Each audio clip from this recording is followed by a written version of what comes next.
Uh-oh. Such good shit! Hey, Mark Rodriguez here, and you're watching the 51st episode of America's #1 cure for lasagna, the Diving Cutter Wrestling Podcast. And with me are... Jack Knives from Jack Knives Reviews. And this is Wendy, also known as Jupi Chan or Ninja Jupi. And now I will turn this over to the one, the only, the one that we all love and adore, the one and only Johnny. Well, what is it? The man of the hour, too sweet to be sour, and he just left us. He's so cool, he just went out the door. That's how cool Johnny is. He's actually here, but he's not at the same time. Johnny's like I'm too cool for this shit. And I don't There blame you go. Johnny! Hey, this is Johnny Rodriguez. Yep, there we go. So now we're doing the big, the real big thing, the real big comparison with Full Gear, because even though the podcast ended last time, we still got like Sweet Pete came in with his predictions, Jack Knives added extra predictions because, you know, we had extra matches added after the fact. And also DJF also dropped his predictions. So we got like the whole lot of people predictions that I'll be reading out to you. So shout outs to them as I read them off, you know. But before that, this is one thing that Johnny, we were actually talking earlier today, just, you know, BGM stuff or whatever. And Johnny brought up the fact that it's a good thing that we didn't do the podcast like Friday because this big thing happened last night. And of course, we're going to want to talk about it. So yeah, yesterday was WWE Survivor Series. And I'm assuming it was near the end or so, right? At the very end, they did that? There's a surprise? I guess there were three technical returns. First was R-Truth, which was like, I'm like, did you leave? Okay. The second was for the men's Survivor Series. They basically were like up in the air whether or not Randy Orton was going to actually come back or not, or if he was approved. He did come back, so Randy Orton is the second person. But the big one that everyone's talking about that was so secretive that only about 3 or 4 people actually, not kayfabe, legit knew about it, and that is the return of CM Punk back to WWE after Khan fumbled that ball and shoved it right up his ass. He really did. He really did. Although on a side thing, I will say a little bit of extra news. They're in talks with signing my favorite female wrestler in the game today. Julia from Stardom is in talks with WWE and possibly might be signing with them as soon as next year. So that means we're going to have some of my favorite Joshi wrestlers all in the same company and my favorite male wrestler in the same company besides Jay White, my second favorite wrestler. Oh man. But yeah, that was a big thing. I didn't see it coming. One thing I did mention, of course, is that Tony Khan really dropped the ball because I know people were talking about like, oh my God, first he lost Jade, then he lost CM Punk. But the thing is, Jade wanted to leave. So I think she was going to leave no matter how much money he was going to throw at her. She wanted to leave. Yeah. You know? But CM Punk, though, he was good to go. He signed. He was, you know, however years contract or whatever. It was a stupid altercation with Perry that made you know, because Tony Khan feared for his life, you know, so he fired him or whatever. And the thing is, when you compare one to the other, you know, and I'm sorry for any fans out there, but let's face it, Jack Perry's a nobody. He's a nobody in a general everything. And CM Punk, and you fire CM Punk. And the thing is, well, hold on. Sorry. One last thing I wanted to say is, even if Jack Perry like did the whole like, you know, backstabbery, whatever, he joins WWE, he appears like just last night, let's replace Punk with Perry, no one would care. I mean, there would be some headlines, there would be some people like, haha, take that, Tony Khan, whatever, but it wouldn't be like the reaction. Literally all the people that I know online DM'd me last night with holy shit and whatever, because that was the thing. It's cosmic. It was cosmic. It wasn't even seismic. It was cosmic. Like the way everyone reacted about Punk returning to wrestling, period, that was gigantic. But Punk returning back to WWE, no one would have predicted that in a million years. Because it's like, I mean, but at the same time, and a lot of people are like, why would he come back? And blah, blah, blah, blah. But I'm like, you also got to remember, for context, who is the top woman in WWE they consider the top women? The horsewomen, right? Yeah, I guess Becky and them, right? They didn't start until 2015. Punk left in 2014. That's how long ago it's been. Like, people don't realize, like, that's a long time in wrestling. It's literally next year will be a full decade. Like, since he stepped foot in a WWE arena, not even a ring, an arena. So, yeah, no, this is huge. And the fact is, I think the only people that were aware, because apparently Endeavor, the CEOs of Endeavor, didn't know about it. Sean Ross Sapp didn't know about it. Dave Meltzer didn't know about it. None of the wrestling dirt sheets knew about it. And in fact, literally everyone's like, oh, it's going to take place in Chicago. CM Punk's confirmed. I'm like, yeah, but when they announced it was in Chicago, Punk was still signed to AEW. So it's like, you know, but the funny thing about the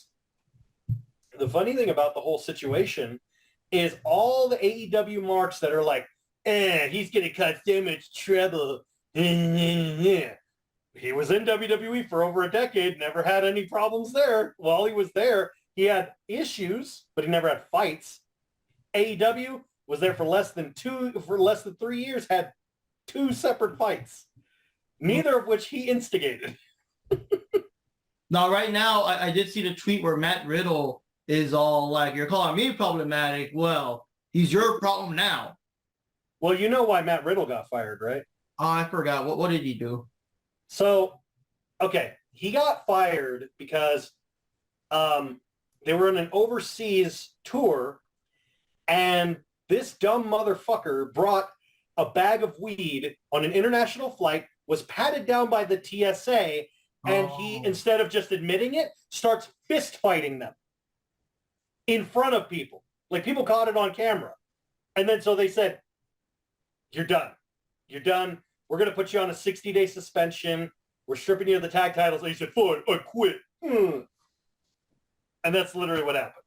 So, and then, yeah. The only other issue is how CM Punk is kind of injury prone. It's like twice that he won the title and he got messed up. So I guess he has to watch it. Because that would suck for him to win some kind of title in WWE and then again drop it because he got injured. So we'll see what happens with that. Well, they seem like they're pushing this angle of him and Rollins because they do, just like I was saying before, they shouldn't have fired Punk or Perry about the fight. They should have used that for a story because you know as well as I do, if it was Vince, he'd have been like, this is good money. Yeah. Like, so he'd have been like, I'll suspend you guys later. Let's have a fight first. Then I'll suspend you both. What is the beef anyways? That's the thing I heard that Rollins was like super pissed when he found out what CM Punk was there or whatever. So Rollins was pissed. He has a number of reasons. The main reason he's butthurt is the same reason a lot of people had issues with Adam Cole for a long time, which was that Adam Cole, when he was in Ring of Honor, and CM Punk, when they were in Ring of Honor, were the top guys. When they were the top guys, when Ring of Honor was like in his heyday, Punk was the top guy and Joe was the top guy. They were the two top of the top of the top. Under that mid-card, and nothing against them, they were great. They just weren't the top guys at the time, were names like Jay Lethal, Jay Briscoe, PJ Black, a.k.a. Seth Rollins, a lot of other people, Claudio Castagnoli. They were all mid-carders. They just weren't the top guys. And Rollins had this weird notion that, oh, I'm better looking than Punk. I should be the top guy. And he just kept pushing this narrative. And then Punk, he literally said, he's not good enough. He's not better than me. He's this, he's this. And Punk did what he always did. Walked right up to Seth, face to face. And he said, if you have something to say it to my face. And Rollins went, whoa, whoa. And then he walked away. And then he just kept this whole thing. And then he goes to NXT. Becomes the golden child of NXT, the first NXT champion. Then he gets this whole concept of the Shield. The Shield was created by Punk. The concept of the Shield was created by Punk. He came up with it with Triple H when he was in charge of NXT. But originally, it was supposed to be Rollins, Ambrose, and it was supposed to be Rollins, Ambrose, and not Roman Reigns, but Chris Hero, one of his best friends. But Rollins refused to work with Chris Hero because he also worked with him in Ring of Honor, and he was best friends with Punk. It's just a big butthurt cycle with Rollins being like, no. And then he's literally just been like that. His ego is like insane. He really is like Triple H in that sense of like, but not like now Triple H, like Triple H in like early DX days. That it's all about me.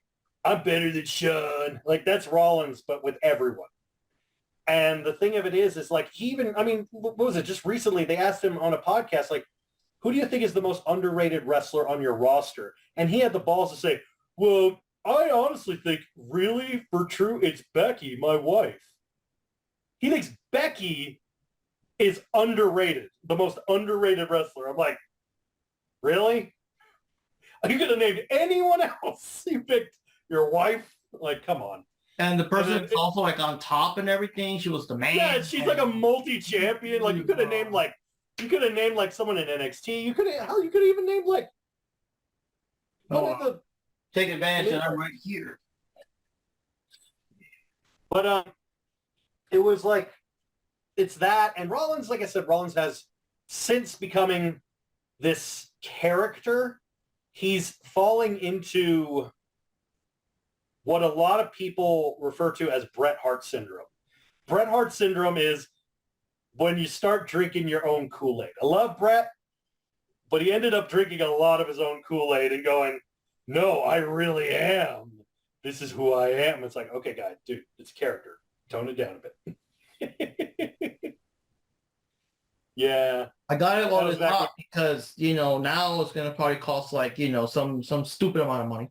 And I also got this one when he had this weird He-Man crossover. So Becky Lynch crossing over with, I'm assuming with Tila.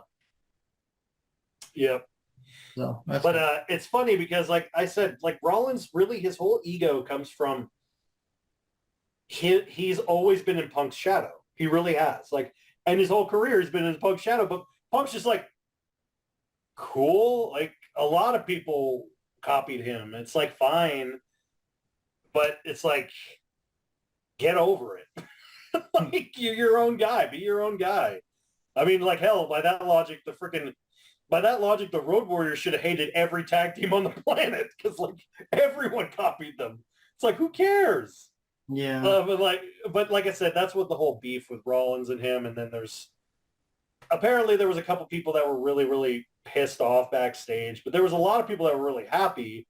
And I can assume one of them for 100% fact I know, and that's Kofi Kingston, because he and Punk were like this all the time, like on the road together, pre-New Day. Like remember when he was like the Jamaican guy? I still like the episode where the New Day went into a time machine and for a brief moment Kofi came out with a Jamaican accent and the music started. Like, hey, how's you doing? And you're like, what happened?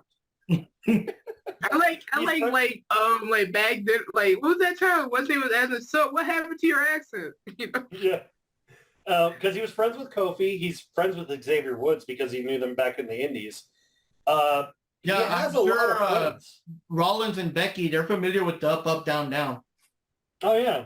But like I said, it's funny because it's like, dude, like, and I love what Triple H put it best in his press conference at Survivor Series. He said, you can love him, you can hate him, but he is someone everyone talks about, everyone watches, and everyone mentions. And he's right. And I'm like, years has the audience been cutting off Shane or Stephanie with CM Punk chants? Yeah, exactly. I'm like, he's never really fully gone away. And I love that's the other thing. One last thing. The AEW Mark's narrative of he won't be able to handle Punk. I'm like, he's worked with Goldberg, Brock Lesnar, Miz, Randy Orton, and so many other egomaniacs. You think he's not going to be able to handle Punk? Like, come on, man.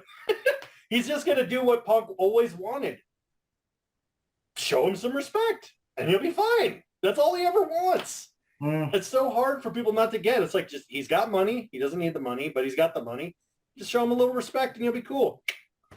He's a game player. If he could work with freaking MJF, he could work with anybody.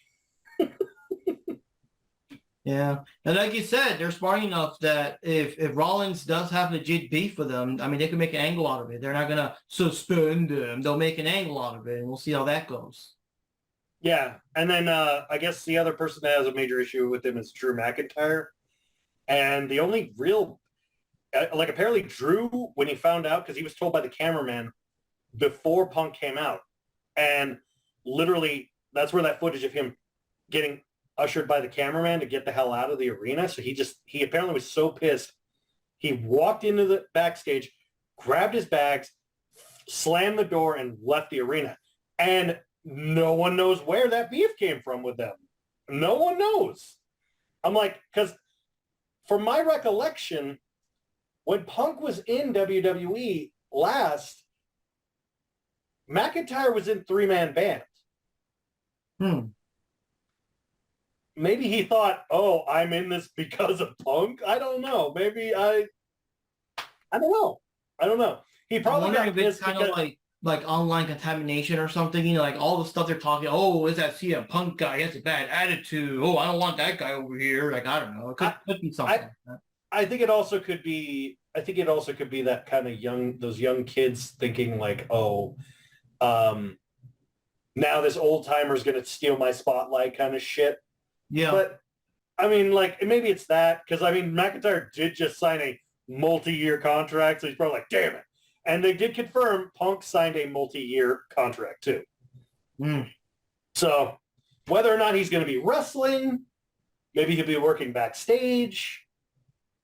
Who knows? No, I mean, CM Punk, he has to be wrestling. You know that. They wouldn't bring him in. No. I mean, like, I'm saying like let's get, for example, let's say he has an 8-year contract. Oh, and he's got like an 8-year contract.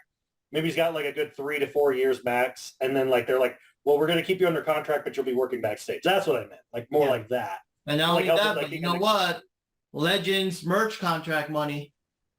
And CM Punk figures.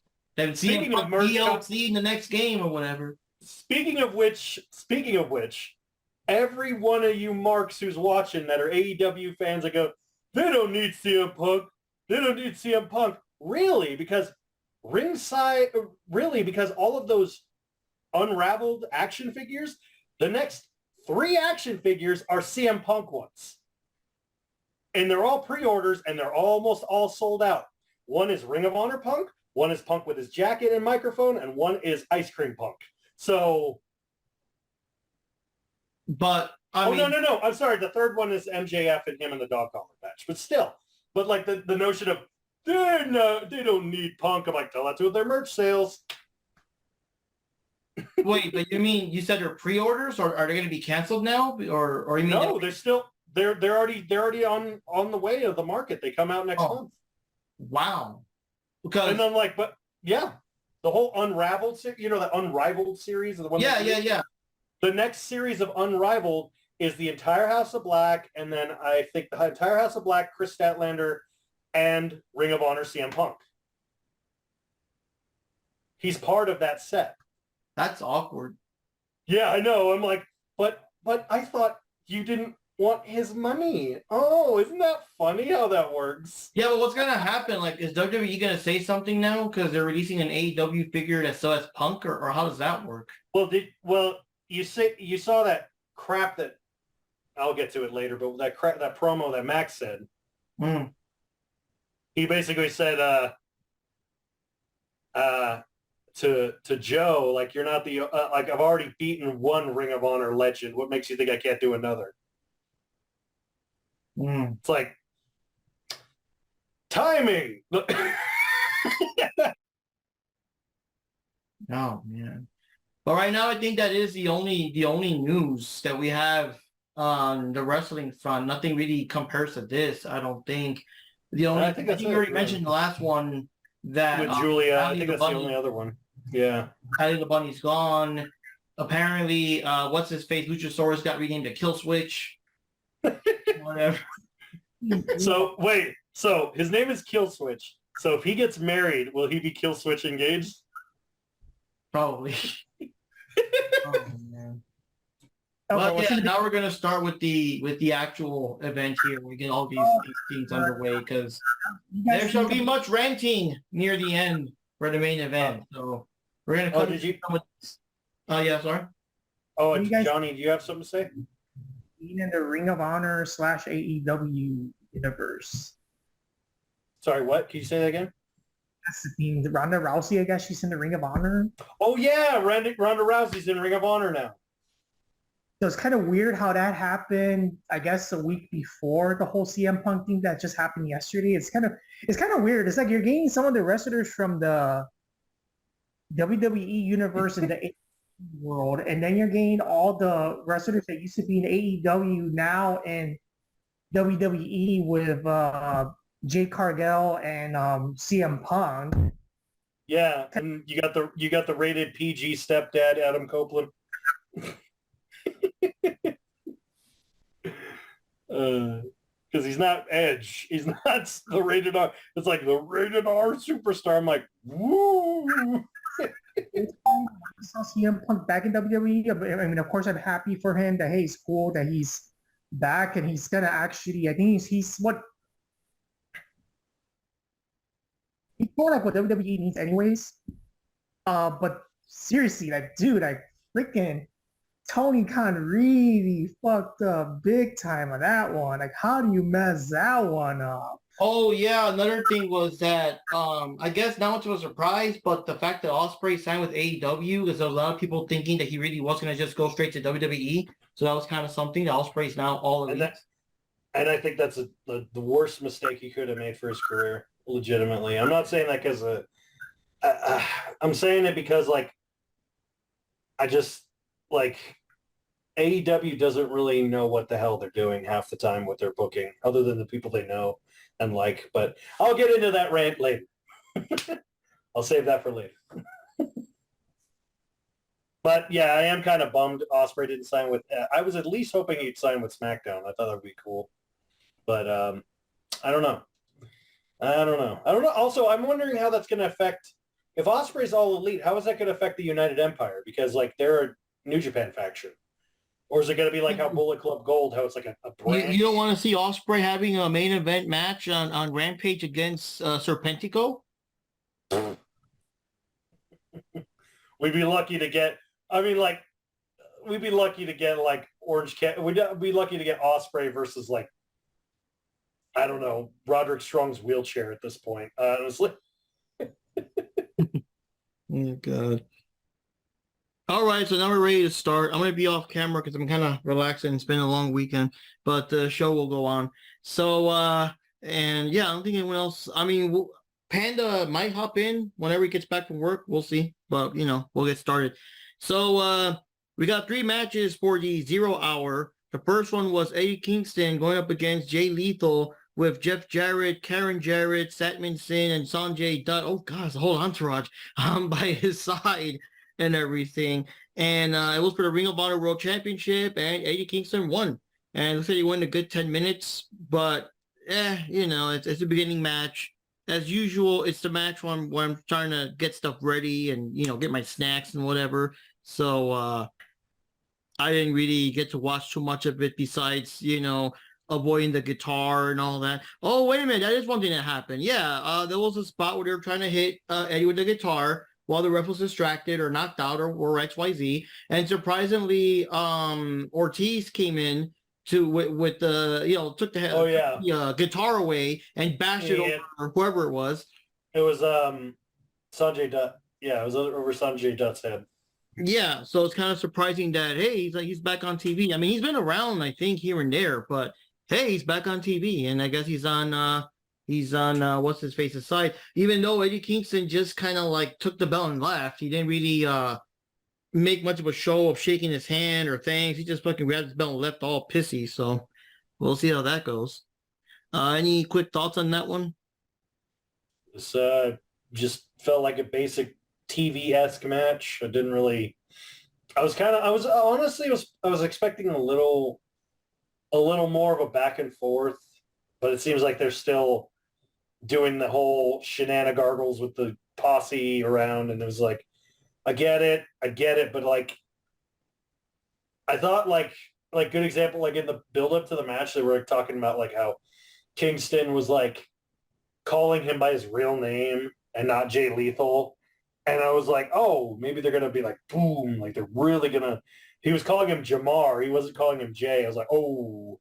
And then I thought it was gonna be like he's gonna be like, you know what? I don't need you guys. I can take you on. But like, no, they still haven't done that. So, but it was like I said, it was just kind of a paint by numbers match. I kind of like was like more of like on my phone than watching the match kind of thing. That's me, but it was all right. Wait, what match are we on? Kingston versus Jay Lethal. It was in the pre-show. Oh, yeah. Oh my gosh, I forgot what I saw. It was just him and his group just attacking and everything and all that crap.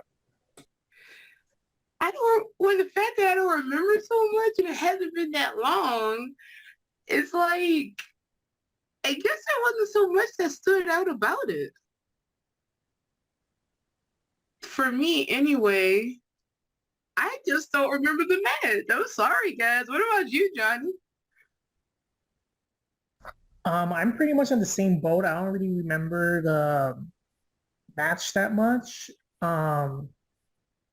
It just seemed like a typical Ring of Honor match.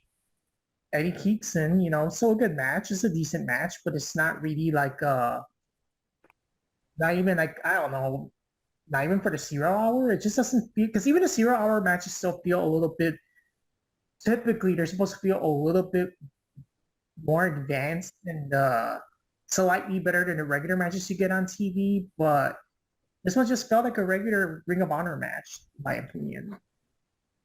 Oh, you know what? Okay, it's starting to come back a little bit to me. I remember what my main criticism was for this match.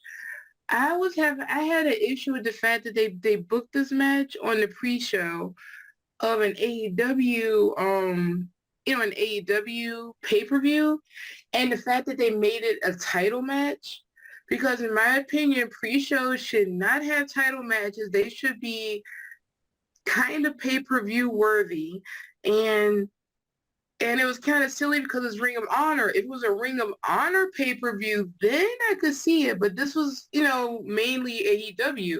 So it just seems so pointless to me to even have that, So yeah, I just thought it was really silly to have a title match in a pre-show for another promotion that maybe not everybody watches. Agreed. Yeah.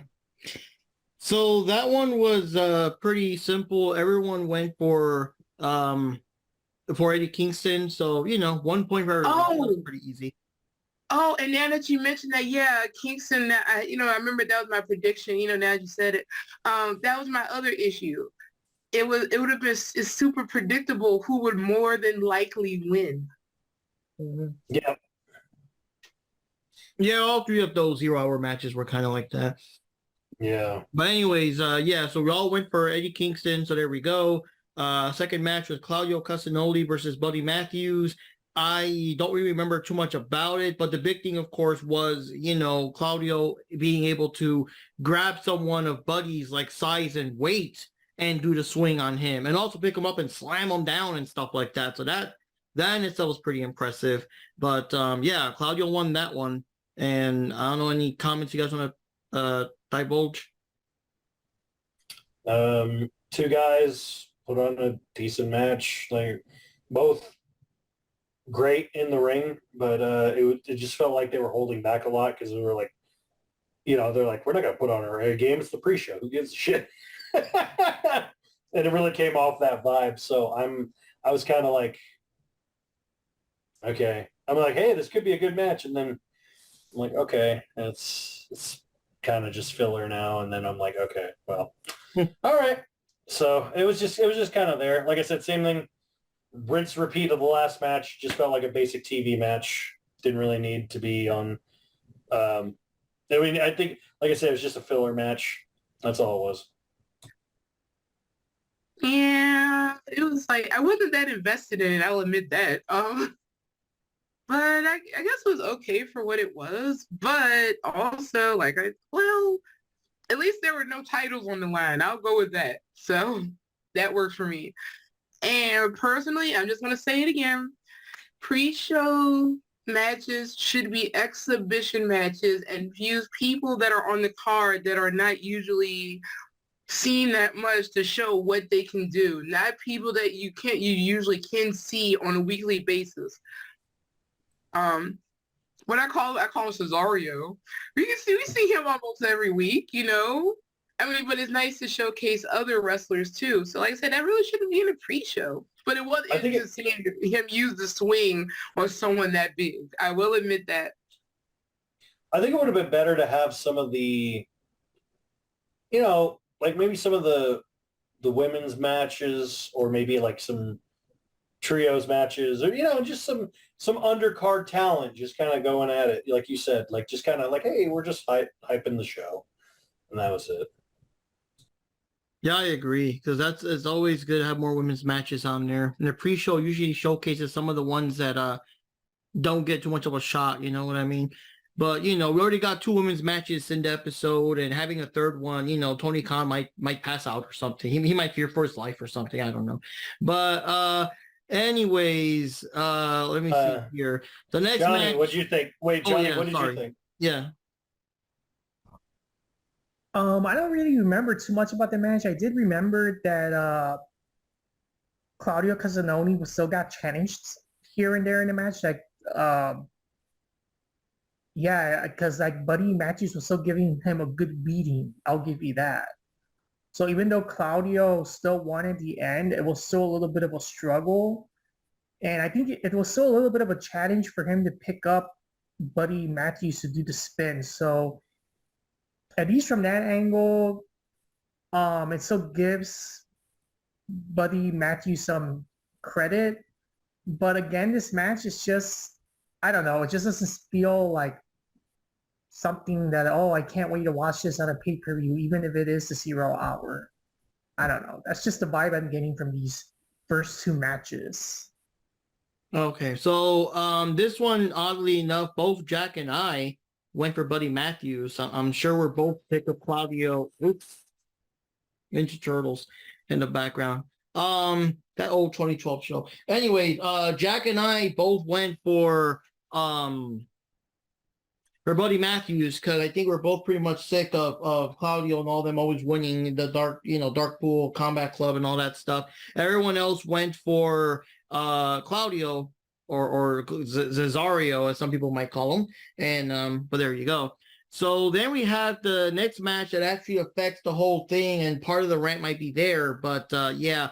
So the next match we have was, let me see here, MJF and Samoa Joe teaming up to go up against the Guns, where they're defending the Ring of Honor World Tag Team Championship. The match itself was, pretty all right and stuff. I like the fact that Samoa Joe just gave this kind of creepy vibe, kind of, you know what I mean? Like kind of like he's trying to act as nice and sportsmanship as possible, but it still kind of looks like, yeah, don't turn your back on him. You know, I like that. I like how he was really messing with MJF's head during the whole match. So that was kind of a highlight and stuff like that. But they won and all that. Of course, I'm a big fan of MJF, Samoa Joe just wrecking house. So I'm glad for that. So then we get to the part that affects the whole thing, where the Guns attack and jump MJF, and apparently they fucked up his leg, his ankle or something, his knee, something. His kneecap or something. Yeah, his kneecap. And he had to be dragged off to the hospital, whatever. And that starts the ongoing story of the entire pay-per-view of, will MJF be able to actually compete tonight against Jay White, because that is the main event. As you can see, Jack is very emotional about it. But yeah, what are your thoughts on the match and the storyline without going into the main event yet? Okay. When Jupe, you go first. Yeah, we know. I know Jack has a lot to say about this one. No. Let me and Johnny get out the way first. It's okay. Not as much, not as much, but not as much. I'll hold the rest for later, but not as much. But you go ahead. Okay. The finish of this match was stupid. That's all I have to say. It was stupid. Very, very stupid. This setup was stupid. Why in the world would you have that? I mean, I get what they were probably trying to do. Oh no, will he or won't he? Will he fight in the main events? That is so dumb to try to get other people to buy into the pay-per-view. It was stupid because this was stupid. Oh, I like Samoa Joe though. That was the best part about the whole match with Samoa Joe. Especially once they wanted to do like, his little silly kangaroo kick, and Joe was like, I know you don't want to do something that silly with me being your partner. It's just, I have nothing else to say. I just thought the finish was stupid. Johnny? Yeah, okay. So the match itself, I don't think it wasn't too bad. And I did like the fact that MJF and Samoa Joe, you can see that they don't have good chemistry. It's almost like, oh, I've got to work. It's like they're forced to work with each other as a tag team. So that's kind of cool. The match itself wasn't too bad. But of course, the icing of the cake was the stupid storytelling of having the guns beating the shit out of MJF to the point where he ends up having a really bad leg and he has to go to the hospital and they have to ambulance and they do all that drama. So I could see from that perspective, like, okay, like it does bring a lot of emotions. It does bring a lot of like unexpected from the like what's gonna happen now with the main event and all that crap. Like that was kind of okay there. But it's so stupid. Okay. So here's my thoughts on the whole situation. Sorry, you're so good. And I think this would have been a lot better if MJF actually did got beat up. He actually got sent to the hospital, and now they have no choice but to have, I don't know about Adam Cole either because he could barely walk, but if they had some other wrestler take the challenge versus they can't because MJF's the champ. There's no choice. No. I got a solution to this that would actually work if they did the storyline right. Mm-hmm. So say they want to take MJF's belt away from him, but they don't want to have him lose it. Now, you could do the brain damage shit that they did. or, and this would actually make more sense in storyline, forcibly vacate the title from MJF when he's recovered, give him a title shot back, and have the main event be, since Adam Cole can't wrestle because not kayfabe, actually, the dude has a double broken ankle, he can't actually walk, have Jay White versus Roderick Strong for the vacated title. Wasn't that, hey, Mark, wasn't that joking like that? Didn't jokingly say that? Yeah, but then you would have to, like, I guess, reveal that he was faking it, right? Because he's also in the wheelchair with a neck brace and all that bullshit. But he's already revealed he doesn't need it. Because during the match that he had, remember they had that match with the Kingdom during AEW Dynamite, and then after the match, Roderick jumped out of the thing and he did the jump kick, and then he rolled back in and he went, oh, he pretended. So everyone already knows he's faking it. Even Shivani keeps saying it's fake. But I'm saying they could literally use that angle. He could go, Adam, I'll do it for Max. And then like sing, I'll be his friend. And then he wins, say hypothetically, either Jay or him win the belt. You could use that storyline. You could go, if Roderick loses the belt, Max will have a feud with Roderick. If Roderick wins the belt, Roderick could say, nah, change my mind. You ain't getting a title shot. Boom. double way you could have a storyline. Problem solved, but no.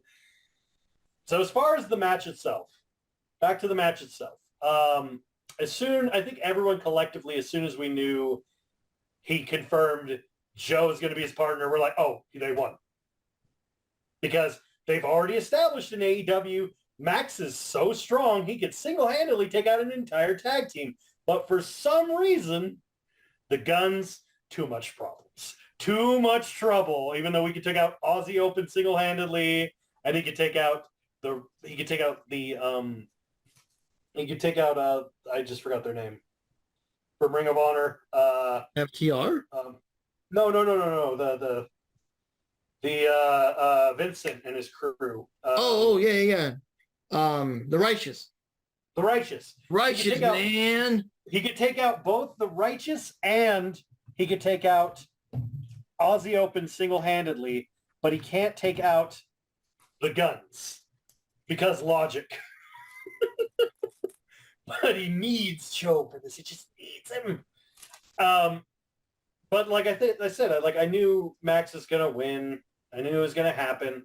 I didn't expect that side thing, which honestly was genius because I'm like, yeah, the heels did heel shit.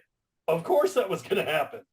Honestly, though, I was kind of expecting it to be like Max winning the title with Joe, going backstage, and then Joe saying, good luck tonight, champ, and walking away. And then the lights go out, and it's the Devil and his crew attacking Max.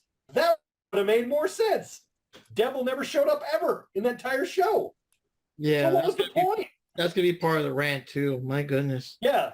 But anyway, it's like, it doesn't make any sense.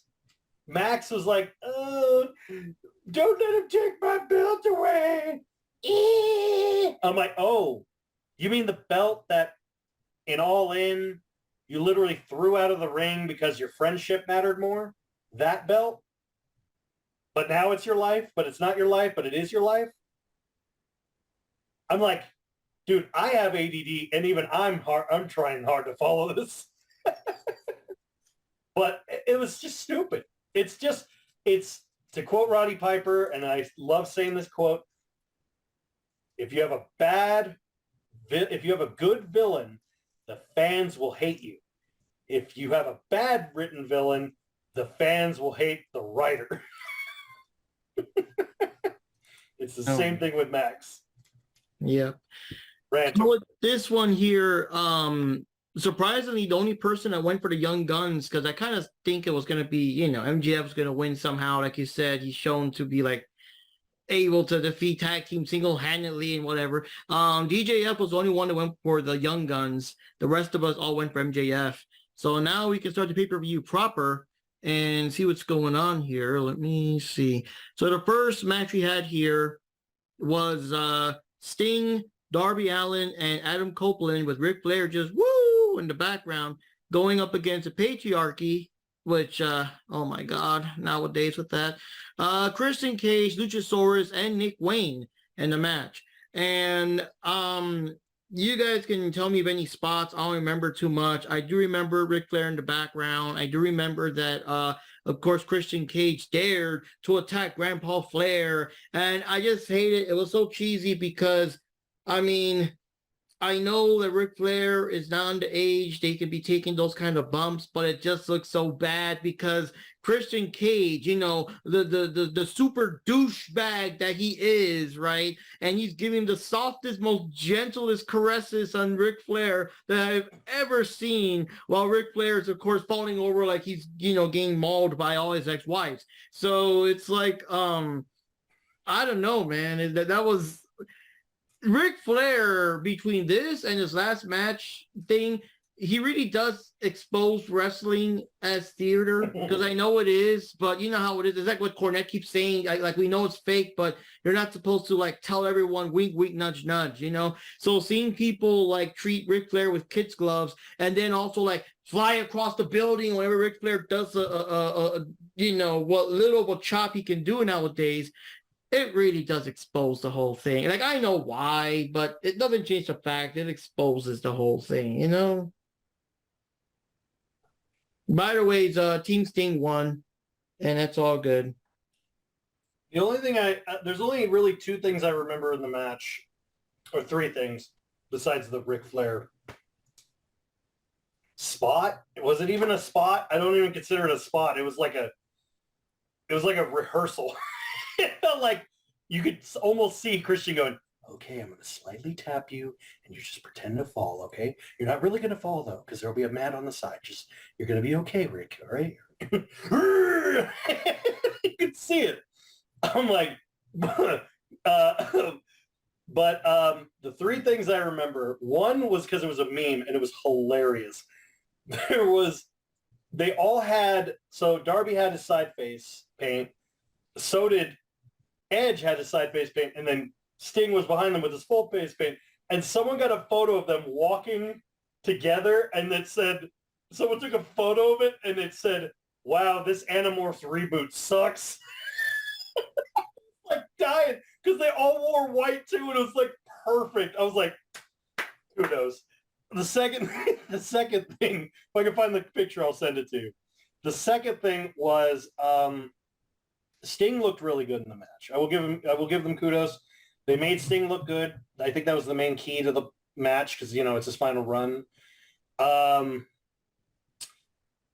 Nick Wayne is just he's turned into Punchy McPunching Bag, and I kind of almost feel bad for the kid. Yeah, I'm like, I think the only other thing is like Edge speared Christian, which was kind of cool because it's like, oh, I can't remember the last time I actually saw like in a match Edge spearing Christian. It's been like years, but at the same time, I'm also like, who cares? Like, I'm like, okay. Like, there was like zero investment in this match for me. I was just like, okay. Although I didn't know they were called the Patriarchy. Is that official? Yeah, that's what it says on the the Wikipedia. I'm like, what the fuck? I didn't know they had. Yeah, I didn't know they kind of tag team name. Like, I didn't even know they changed his name from Luchasaurus to Killswitch until after the pay-per-view. I'm like, they did? Really? Yeah, that was after. I'm sure he was still Luchasaurus during this match. So yeah, because I'm like, to be fair, Luchasaurus is like the least threatening name I could think of. But I'm okay. Like I don't really have much to say. I was just kind of there. It was a there match. This should have been on the pre-show, personally. This match should have been on the pre-show to hype up the crowd. Now that I think about it, yeah, this probably would have been a better choice for the pre-show as opposed to the Eddie Kingston match. Yeah, the Eddie Kingston match really should have been. No, the Eddie Kingston match would have made sense because it's a Ring of Honor thing. No, it just shouldn't have been on the card at all. So yeah, this probably would have been better for the pre-show, like you said.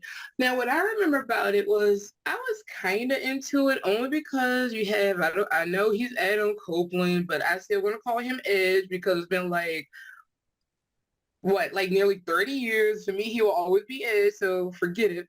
And Christian going up against each other. And I like how they were playing off of each other too.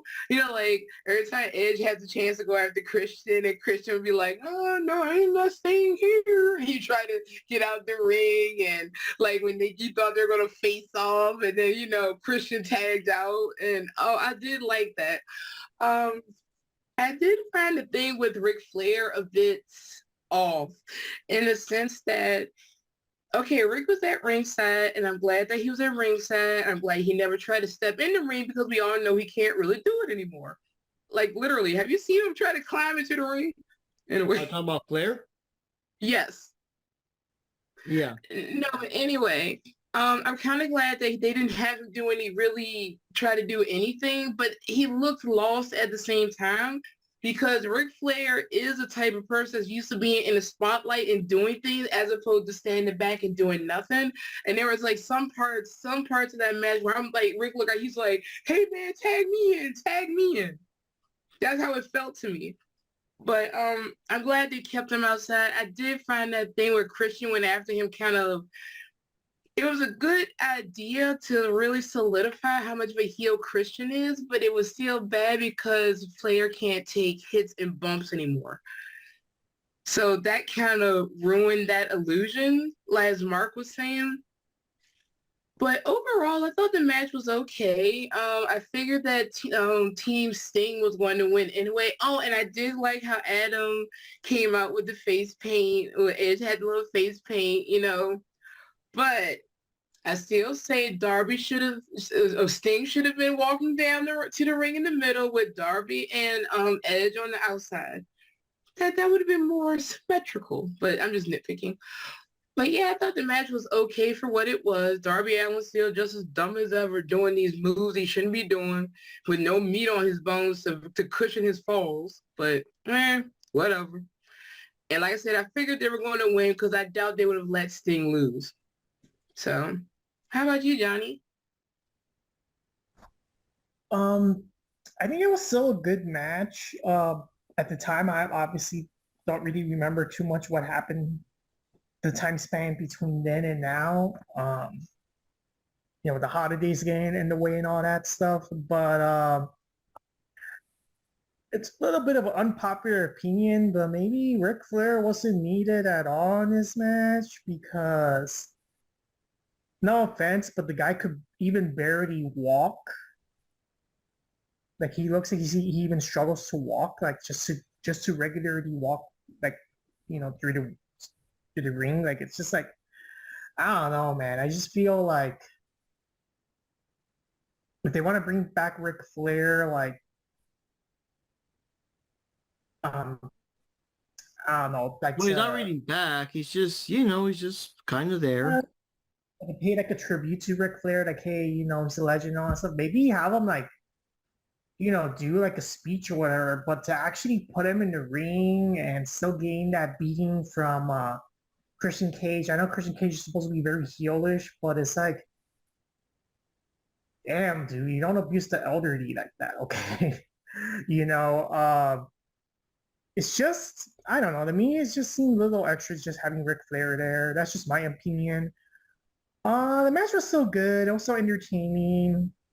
I forgot. I think they still threw people in the table, right? Was it, I forgot by now what happened in the match. But I think somebody got thrown in the announcement table. I think it was, it was, Darby. It was Darby, and then, he didn't land on the table, and he didn't land on the table. He landed on the corner of the table. Oh, no. Wait, hang on. Who did the dive? Because earlier no, that was later in the show. Yeah, he got slammed into the announcer's table, but I guess he missed it or something. I can't remember exactly what it was. It's something like that. Yeah. Either way, I think it was a good match. Maybe Ric Flair wasn't really needed, to be honest. And it was good that Sting still won because, considering that he's going to retire next year, it's so good to show that Sting still got it. And hey, best luck to him, That's all I got to say. Yeah.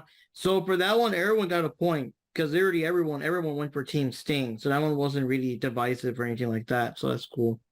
So next match here, this one did get a bit more divisive in terms of who voted for who. We've got Cassidy with Hook, backing him up there, going up against John Moxley with Wheeler Yuta also just backing him up there. And it's a singles match for the AEW International Championship. And I really forgot the details of the match. I know they both, really went at it and all that good stuff. But in the end, Cassidy won, and Cassidy actually defended the title. And we had a little bit of a face-off there, I think, between Utah and Hook. So, I mean, I would book that just to see. I know people don't have much, they don't care much about Wheeler and everything, but I think it's a good opponent because we don't... Wait, Wheeler was there? Oh, Wheeler Yuta was there? Yes. But anyway, I legit forgot about this. Hook barely faces people that aren't just jobbers, so at least that would be a decent match. True.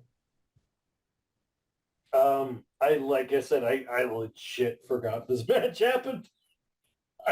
I'm not being sarcastic or joking. I legitimately forgot all about this match. I was like, when you were telling me, I was like, and then he fought. I'm like, they did?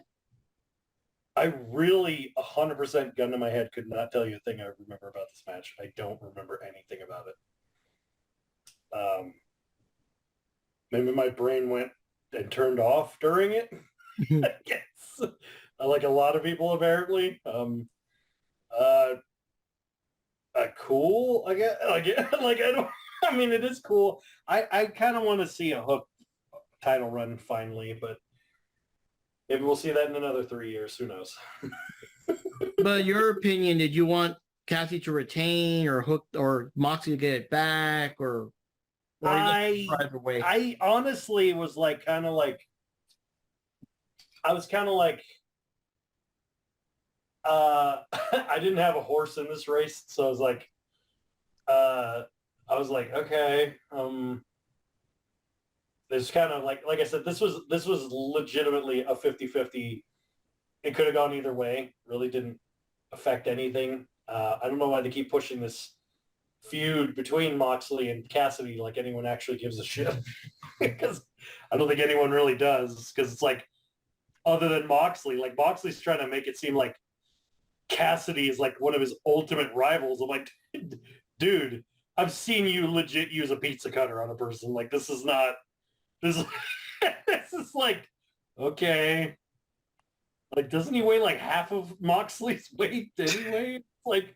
It's like, oh, that'd be like me starting a feud with the Paperboy. It's like, is it necessary? Well, yeah, because he hurt what's his face? He hurt Daniel Bryan or whatever, but Bryanson, whatever. He hurt him, so it's like, oh, he must pay now, Yeah, I'm like, wait, when did that? Yeah, that's right. I'm like, oh yeah, he did. I'm like, oh yeah, because he broke his orbital bone. Yeah.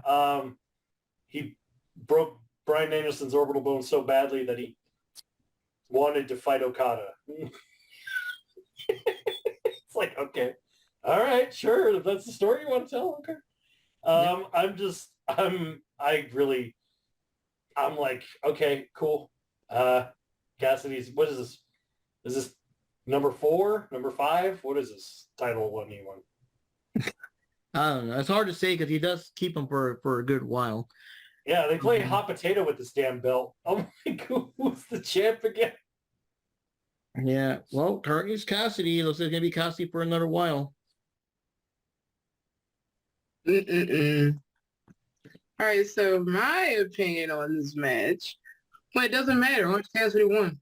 Yeah, but in all honesty, well, we all know I'm biased anyway. So like I said, Miles, it could be going against, an ant. I will root for the ant. And I'm not talking about the superhero. But anyway, yeah, this match was the ending was kind of ridiculous because Orange Cassidy's little finishing move, and he kept using it, and Moxley kept getting back up. And I mean, was it just me, or was Moxley no selling more than usual? Yeah, he was. He was overselling, I could tell. I thought he was no selling mostly, but I mean, I don't know. I can't tell sometimes. But then again, I wasn't paying as much attention as I should have. But this match, nothing really stood out about it. It was just there for me. And like I said, I had a feeling that Cassidy was going to win. Orange Cassidy was going to win because he is Tony Khan's, Tony Khan is a big fan of Orange Cassidy. He keeps trying to push him beyond the moon. So I figured he was going to win. So there really wasn't much at stake here. And Moxley really doesn't need the belt, but Tony Khan wants it to keep it on Cassidy for some reason. So that's the kind of the way I was kind of going into this match. So like I said, I really wasn't, I don't know. It was just an okay match to me. Johnny? Yeah, honestly, I wasn't really that invested in this match. I don't care much about Orange Cassidy nor Moxley, and honestly, I was eating snacks and shit like that. Like I was doing other things, so I wasn't really paying too much attention to the match. That pretty much tells you how invested I am with this Orange Cassidy match to begin with. It just doesn't seem like a pay-per-view worthy match. Like it's just like a regular match that could have been on TV. Like I don't see why. I don't know. It's just like I don't know. It's just there, and I think having Hook fighting versus Weirder Utah, that would have been much more interesting than this actual match we get to see.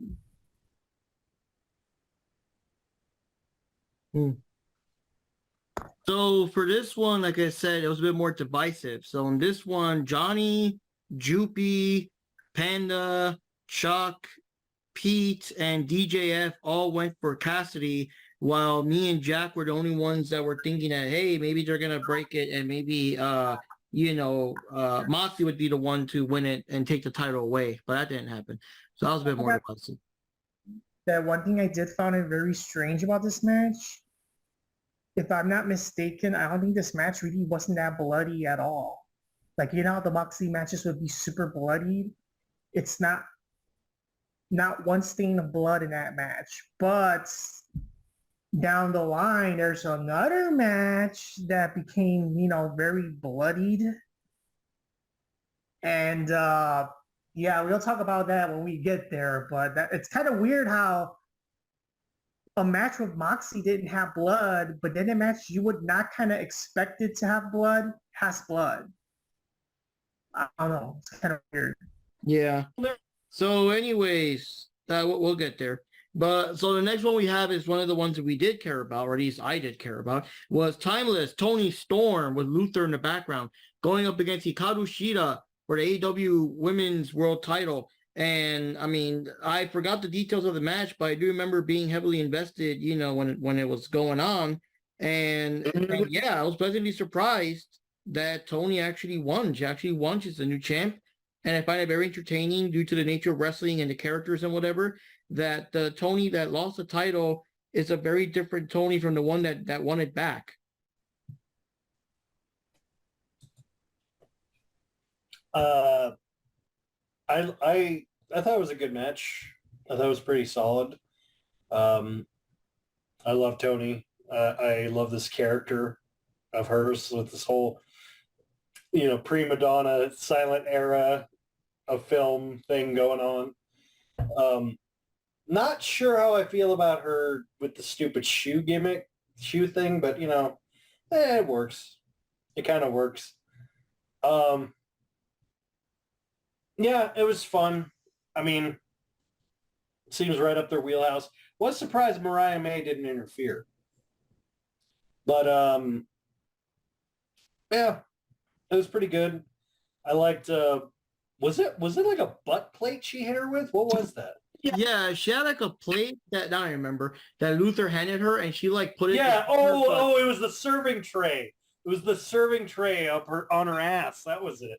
And she hit her with the hip attack. That's what it was. Yeah, with double the attack now because it's because she used the shoe as a fake out, and then the ref distracted, and then she hit her with the plate. That's right. That's how she beat her. Yeah, and I like how the whole time, like they did like the plate was like almost falling off her ass, and yet the ref had to pretend like, and it's like funny because it's like it was right in front of the ref's face too near the end. You get your hand for victory, and you have to kind of carry on like, nope, nothing to see here. I didn't see nothing. What? Oh, so just a typical AEW ref. Yep.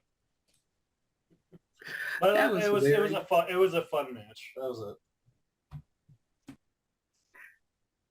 I thought that was funny. That whole thing with the tray, it was like you could tell it kept slipping out, and she had to keep like, "Ooh, okay, gotta fix it." Poor Tony, I felt bad for her. But like you said, we had to pretend like everything was okay. But the match itself wasn't so bad. I thought it was okay, and I had a feeling that Tony was going to win this because they were. I mean, seriously, she's supposed to be a Hollywood starlet. They are in LA. Why wouldn't they give her the title in LA? But this just makes me wonder what they're going to do with her now, because we all know the women's division is still kind of like Tony keeps forgetting he has one. So it makes you wonder, what is he going to do with this as far as story goes? And if he's going to actually build up story, which I kind of doubt, but we will see. What happened to Ruby Soho? I haven't seen her in forever. What's going to go on? What's Sarai up to? But yeah, the match itself was fun. I mean, it was a nice back and forth. It kept me interested. Everyone had pulled off some nice moves and all of that. And like I said, the thing with Tony with the with the trade was just funny. But wasn't there a spot where what's name had her Shinai, the kendo stick, and she was about to use it, but the ref was supposed to catch her or something? It's like that part seems a little off to me. And then she started using it on Luther or something. But look at you going to hit Tony, but that would have been a disqualification for her. But or she would have. I don't know. It just seemed kind of off there. Like there was some miscommunication or something. Or I don't know. Maybe I'm remembering it wrong. But either way, it was still a kind fun of match. like it doesn't count since Luther's not the actual opponent. But yeah, she was whooping ass on him with the kendo stick. Yeah, but before that, look how she was going for, like, she was supposed to go for Tony, but it looked like she was kind of stopped herself. And then later on, she went after Luther or something. It just looked weird. I mean, it could have been that. It could have been like that. She was going to go after Tony. She's like, well, wait, oh shit, if I do that, I'm disqualified. Okay, I'll hit Luther instead. Get your ass over here. Yeah, maybe that's what it was. Okay. Hey, Johnny, what did you think of this crazy match? I think it was still a decent match. It's better than some of the, I don't know, weird, crappy matches they had in this pay-per-view.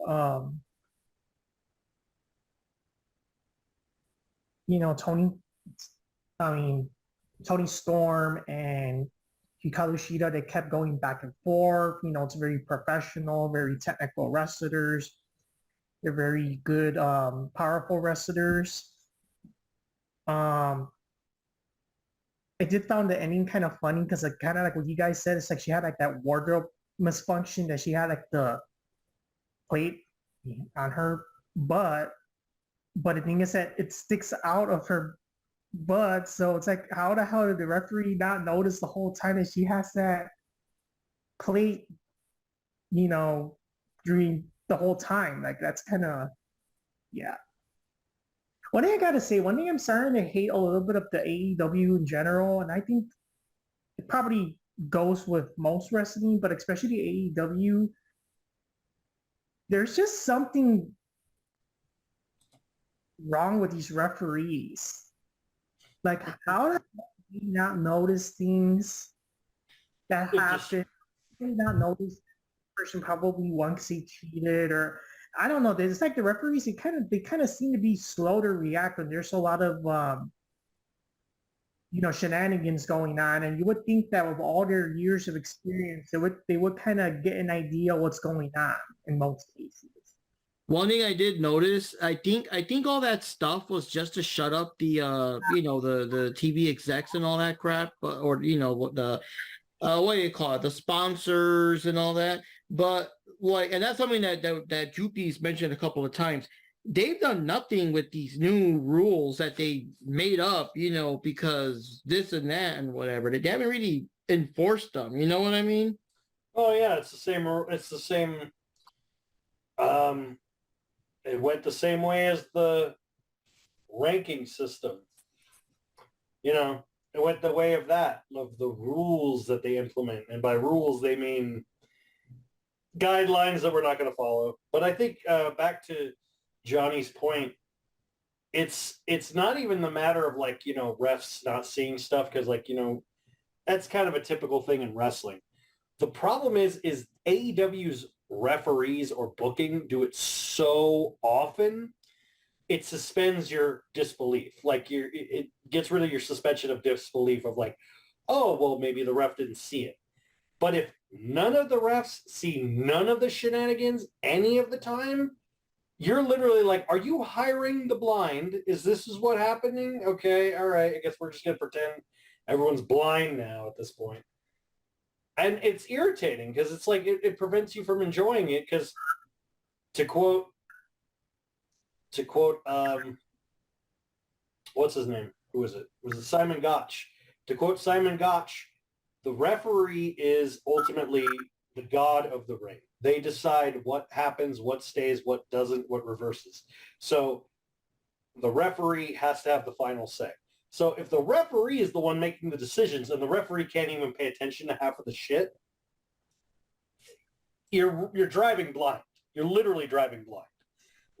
And you, Johnny, you're starting to wake up the same way I am about what the hell are you doing? Like you see the forest for the trees of like you've spray painted a bunch of sticks and are trying to convince me it's a forest. It's like it's not.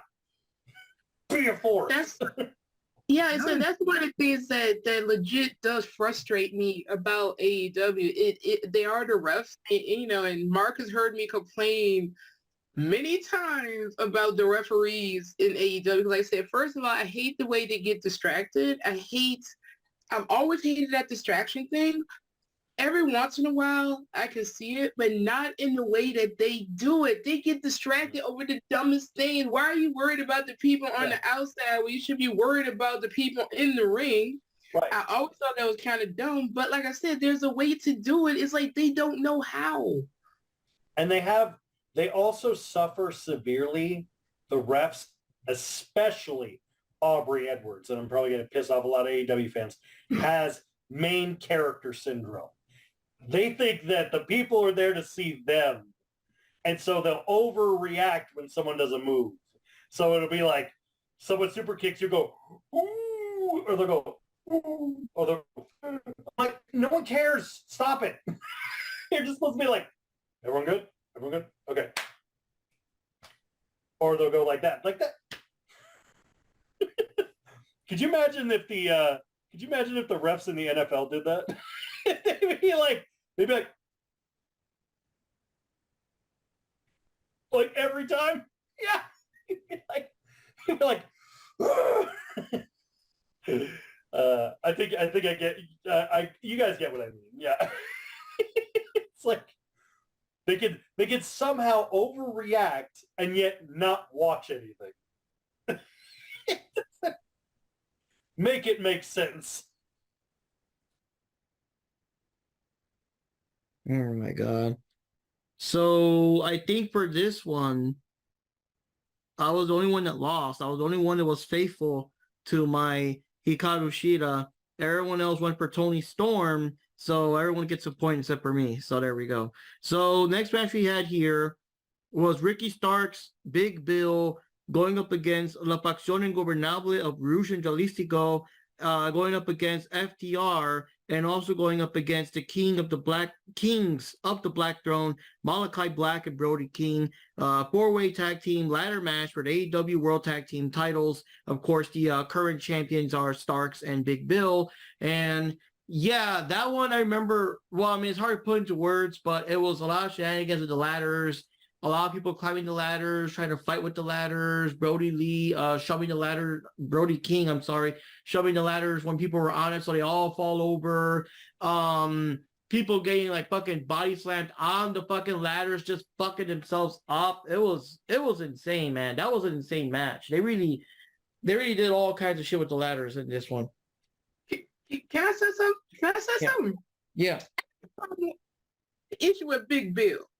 He's like 8 feet tall. It was pissing me off that he on the ladder like, gotta reach.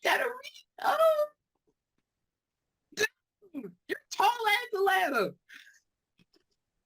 Okay, I'm done. Okay, let's do it for real. Go ahead. I love that joke that someone said. It said it was like a joke I saw on TikTok or something, and it was literally like, it's like, anyone on a ladder? Huh, I need to get to that shelf. It says wrestlers on a ladder. I don't know what I'm doing. Where am I? How did I get up here? What do I do? Ah! It's so true. It's so true. But I agree with you. No, but there was a lot of ladder spots. There was a lot of not high flying spots, but a lot of good use of the ladders. Surprisingly, the camera, I think that's the biggest shock of that match. the camera actually stayed focused on the action for once. Usually every time we have we've mentioned this before, every time there's a multi-man, they cannot focus on it. Maybe it's because they, instead of focusing on the people, were focused on the ladders. Maybe it's because the pacing was better. I don't know. But it didn't feel like I was missing anything, which is great. I still cannot stand the fact that they retained, because it's like, why? You have literally 3 different teams that you could have given them those belts to that are actual teams that work together, instead of 2 guys who know each other who are basically mid-carders. I'm like, I would have rather even La Faction and Gobernable won. I love LFI. I mean, I love Roosh. I think he's fantastic. And the fact that he re-signed with them, I was really thinking he's probably going to win. Them or the Kings of the Black Throne. Something. But no. I don't know what the hell they're going for with this. I'm guessing they're probably going to drop it to a later match winner. I'm just like,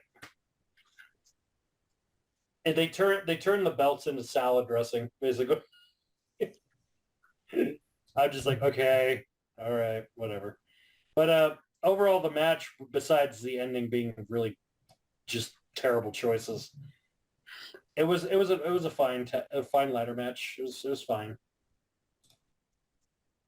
I have an issue with ladder matches because, like you say, you usually can't focus on the action, and it sometimes annoys me when it's like, oh my gosh, you have a shot to climb the ladder and get to the rope. Get to the rope and grab the belts. But no, instead, I want to set up this ladder. I want to set up the ladder and throw myself on it just to do a move to get a cheap pop instead of just winning the match. No, I always kind of hated that. And, in ladder matches, it's to be expected because it will go too fast otherwise. But the match itself, for once, it wasn't so bad. It was a ladder match I semi-enjoyed.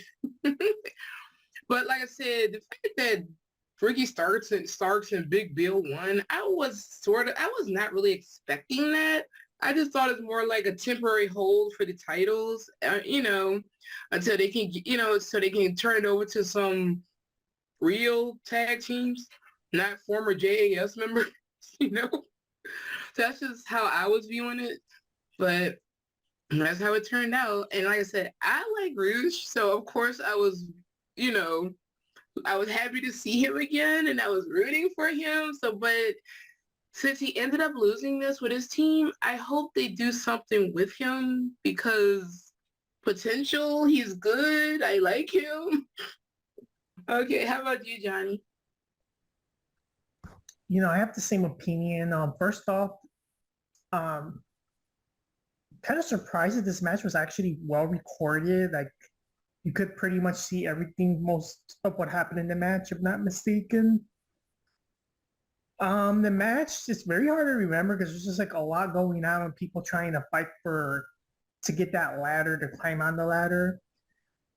I feel very neutral about Ricky Starks and Big Bill winning this match. I don't have nothing really like against them, but at the same time, I think I would have still preferred La Facción Innombrables to win this one. Especially with Roosh coming back, it'd be good to see him like win the belt. So I don't know, guys. I think they should have won this match. Nothing really against Ricky Starks and Big Bill.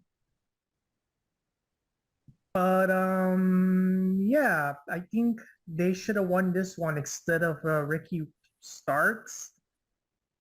But yeah, I just think overall, despite who won this match, it was still a very entertaining match. And this actually does feel like a pay-per-view match. Like, this is worth spending the $50 or whatever to watch this match. I have to agree with that because up to this point, the other matches felt like they would fit right in on like Dynamite or something. Yeah.